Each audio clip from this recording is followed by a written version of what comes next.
Bien, vamos a resolver ahora unos problemas sobre colisiones. ¿Sí? Acá he escrito una fórmula general, lo que es el impulso, que es el integral de la fuerza impulsiva en el tiempo, del tiempo inicial al tiempo final, y que eso es igual a la variación de la cantidad de movimiento lineal que tiene una partícula. Eso lo vamos a utilizar tanto en colisiones como también cuando veamos fuerzas impulsivas. Bien, es digamos, un choque elástico pero es interesante porque está simulado digamos, la interacción a través de un resorte. Se trata de dos cuerpos, M1 y M2, que viajan a una cierta velocidad inicial, por supuesto, viajan en la misma dirección y en el mismo sentido, y aparte esta velocidad inicial del cuerpo 1 es mayor que la de 2 para que se produzca la colisión justamente, ¿no? Acá tenemos los datos, M1 2 kilogramos, M2 5, la velocidad inicial del cuerpo 1 es de 10 metros por segundo y la velocidad del cuerpo 2 es 3. Por lo tanto va a haber una colisión, ¿sí? Esto es sencillamente, como ya hemos visto, y dice que la colisión es elástica, ¿no? Así como si fuera esto. Pero ¿qué pasa? ¿Qué tiene de particular este problema? Que está simulado o se puso un resorte acá para ver qué pasa con la interacción. O sea que en realidad, en vez de chocar el cuerpo directamente M1 con M2, choca a través de un resorte ideal, sin masa, que tiene una constante K que está como la torre. La pregunta es, ¿cuál es la máxima compresión del resorte? Esa es la pregunta que se va a hacer, básicamente. Entonces, ¿cómo lo podemos analizar eso? Si esto es perfectamente elástico como ese resorte, sabemos que va a chocar y después cada uno va a seguir con su velocidad y podemos plantear las ecuaciones que hemos visto ya para choque elástico, unidimensional. Así que podemos calcular tranquilamente las velocidades finales que van a tener los dos cuerpos. Pero eso no es lo que me están preguntando, porque la velocidad final de los dos cuerpos, una vez que lo tenga, el resorte va a estar de nuevo en su estado natural, no va a estar comprimido, porque va a cesar la interacción. Así que si me están preguntando, digamos, cuál es la máxima compresión del resorte, ¿qué tengo que pensar yo? Que en ese momento la interacción es máxima, ¿no es así?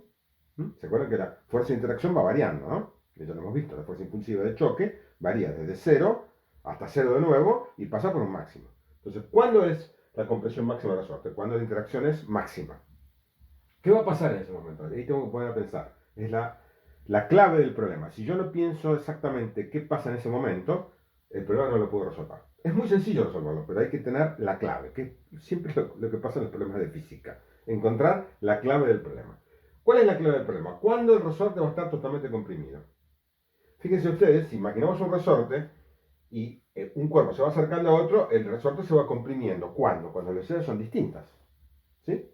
Porque si no, si las velocidades fueran iguales, no se comprime más, ni se estira. Para que el resorte se vaya comprimiendo, ¿qué tiene que ocurrir? Que la velocidad del cuerpo que va atrás tiene que ser mayor que el que va adelante. Entonces el resorte se va comprimiendo. Hay una velocidad relativa de acercamiento, ¿se entiende? Y el resorte se comprime.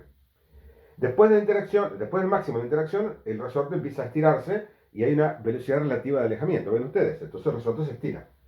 ¿Cuándo va a llegar a la compresión máxima? Cuando la velocidad relativa sea cero.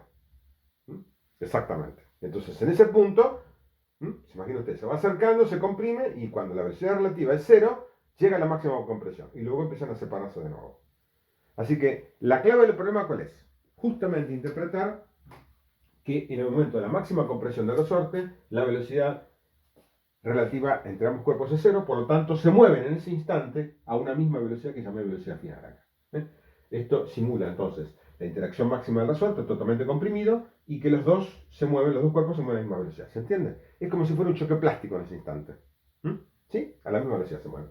Por supuesto que es un instante, porque después se van a empezar a separar y va a volver a hacer de nuevo, las velocidades van a ser distintas y puedo calcularlas como un choque elástico. Pero insisto que en ese momento entonces de compresión máxima es donde se produce la máxima interacción, puedo simular el hecho de que sea un choque plástico. Los dos cuerpos se mueven a la misma velocidad.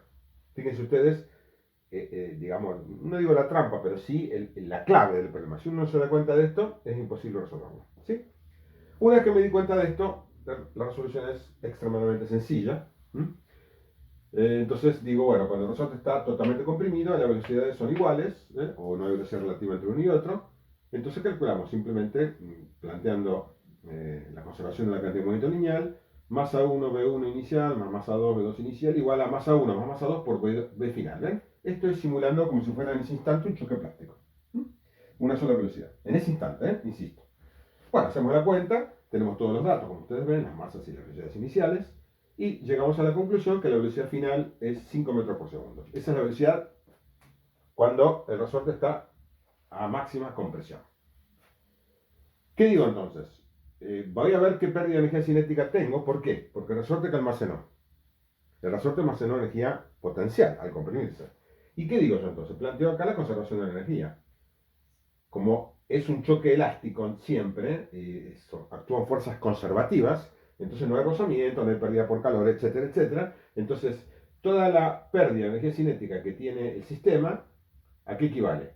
A la energía potencial que ganó el resorte. O sea que, en una palabra, en ese instante, el sistema pierde energía cinética y se almacena en energía potencial del resorte.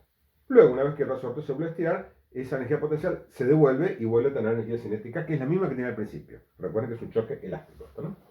Entonces, ¿qué voy a decir? Que la pérdida de energía cinética es igual a la ganancia de energía elástica del resorte. Y entonces, esto, delta K, ¿qué es? Es K final menos K inicial, pero como tengo un signo menos ahí, lo puse así, ¿no? K inicial menos K final, obviamente, ¿no? Por este signo menos. Entonces, la variación de energía elástica del resorte es que es igual. K inicial, tengo los datos, es un medio de la masa 1 por la velocidad inicial del cuerpo 1, más un medio de la masa 2 por la velocidad inicial del cuerpo 2, menos K final. ¿K final qué es? Recuerden que en ese instante se están moviendo los dos cuerpos con la misma velocidad, entonces va a ser un medio de M1 más M2 por B final al cuadrado. ¿Ok? Haciendo la cuenta de todo esto que está acá, son todos datos que conocemos, y B final lo acabo de calcular en el paso anterior, llego a la conclusión de que la variación de energía potencial es 35 joules. ¿Y eso en qué se almacena entonces? ¿Qué dijimos? Se almacena en forma de energía potencial elástica. ¿Ok? Y va a ser entonces un medio de K por esa X máxima al cuadrado. Esta es justamente lo que me están preguntando, entonces, ¿qué es? La máxima compresión del resorte. ¿Qué va a ocurrir entonces en ese momento, cuando las velocidades son iguales? Bueno, haciendo todas las cuentas correspondientes, llegamos a que entonces esa compresión máxima sea de 25 metros. ¿Queda claro? Bien.